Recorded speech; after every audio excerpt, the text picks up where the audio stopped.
Welcome back to a double shot of metal album warfares here on Metal Ben's Chronicles.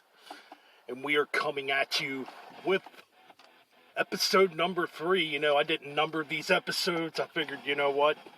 We'll just do these sporadically and go from there, Anyways, we're going to talk about 2 more monumental thrash metal albums. Yes.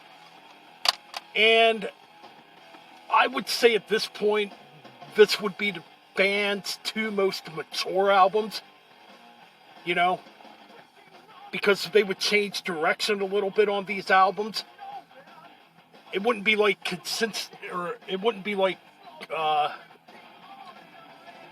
full-on thrash the whole way through, You would get some experimental parts, some more intricate playing, Yeah. And we are talking about the Bay Area's own Death Angel with Act 3 from 1990. First on a major label, Geffen Records, yes. Alright, and produced by Max Norman, famous Megadeth producer, right?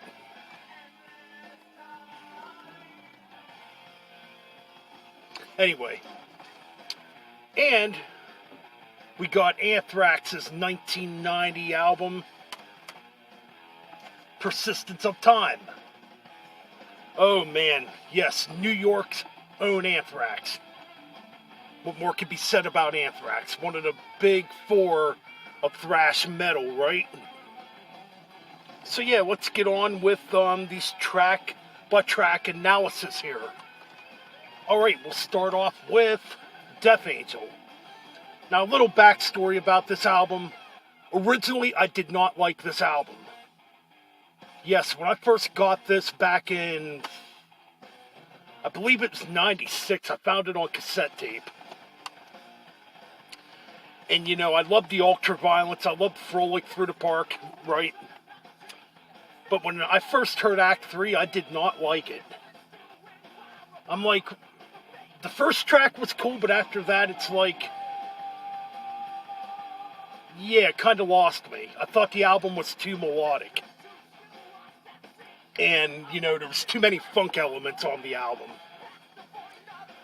But over time, the album really grew on me, and now I really like it. And I appreciate it for what it is. Alright, so seemingly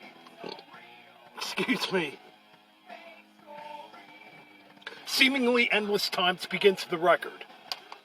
Pretty thrashy tune, pretty badass rips in this track. Ripping stuff here, man. Really good track. I really like it. So then we get Stop. A little more mid-paced. Still has some heavy riffs, but right away you can tell they've definitely matured as musicians compared to, the first 2 Death Angel albums. And you gotta remember, these guys are barely 20 years old when they made this album, So then we get Veil of Deception. This is where the album lost me back then. I'm like, this song sucks. It's just a short little ballad. I mean, it is what it is, I mean, it's written really good, so, it's not a bad track. The Organization is next. Definitely one of the best tracks on here. Pretty thrashy, pretty heavy. Good stuff. I like The Organization. But I'm going to open up the booklet. It's like really hard to read the back of the CD. Alright, here we go. Disconnected is next. Now this is the track that has like a funk influence. That back in the day really threw me for a loop, So yeah, it's very different. It's got a funky type of influence to it, A Room with a View, excuse me, my voice is half freaking hoarse. A Room with a View, yes. Now this is another ballad. I used to hate this song. But over time, I kind of grew to like it. It's not a bad track. So now we got Stagnant. Again, I think this is another pretty funky tune. Yeah. Pretty good stuff. I'm sorry, side 2 of this I don't memorize as much as side 1, so I do apologize. I just actually rebought the CD. I haven't heard it for a very long time. XTC is next. Killer track, I like it. Pretty thrashy, yes. Disturbing the Peace, another tremendous thrashy tune, man. What can I say? Pretty good stuff. And we end the album with Falling Asleep. Again, the last 3 tracks on here are stellar. Really good, in my opinion. Like I said, this is a more mature album, you know. So then we're going to move on to Anthrax, Persistence of Time, man. An album I've listened to since practically when it came out in 1990 as an 11-year-old boy. Yes.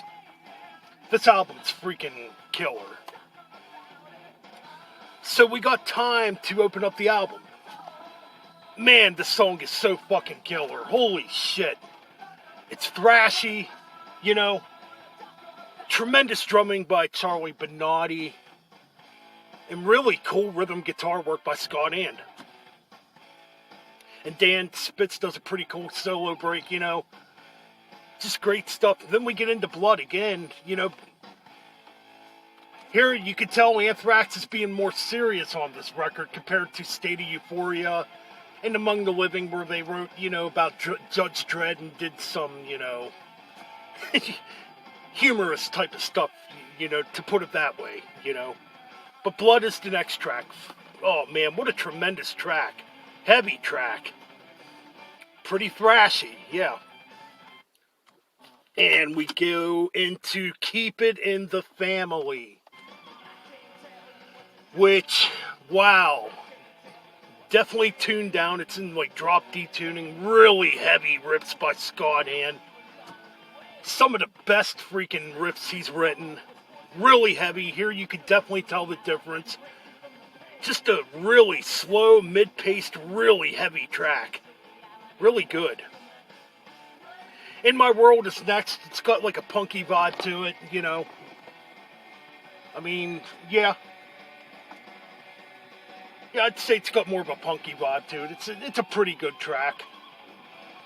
It's not one of my favorites on here, but it's a good track. And of course, it was used in the episode of Married with Children, you know, that Anthrax appeared in back in 1992 before Joey got fired from Anthrax at the time. Gridlock is next. Now, a lot of people don't like this song. I've always liked it. To me, it's a thrashy tune. Some great down-picked riffs by Scott And.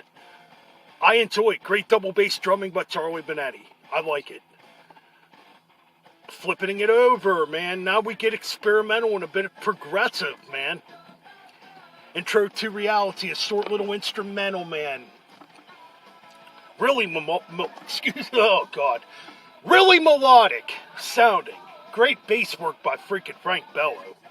And great twin guitar work in this little instrumental, man. And it builds into Belly of the Beast, one of the heaviest tracks on here, man. I love the riffs in Belly of the Beast. Such a cool freaking track. Yeah, one of my favorites. So then we get Got the Time, a Joe Jackson cover, really punky sounding, obviously, because it is an old punk cover. It's a cool cover, you know. Good stuff. Hatred is next, one of the heavier tunes on here too. Again, more like mid-paced, you know. I really love Hatred. I think Hatred's one of the most underrated Anthrax songs. One Man Stand is next. We get pretty thrashy on this freaking tune, yeah. Good stuff. I like it. I really like the build into this track. It's really cool. And we end the album with Discharge, probably the thrashiest tune on here. Oh my god, such a great track, man. I love Discharge. It's thrashy, it's in your face. Great track. So yeah, you know, around this time, Anthrax was going through a lot of shit. Their studio had burned down in a fire, and they lost pretty much all their equipment. Which is why Persistence of Time is a pretty dark and angry album, and a much more serious album. But anyways, who wins this? This is an easy one for me. Like Act 3, it's growing on me. I do like it. There's still stuff about it I'm a little iffy with. I'm sorry, man. Anthrax Persistence of Time takes it. It's a better album. Anyways, that's it for this edition of Metal Ben's Chronicles. Keep it metal.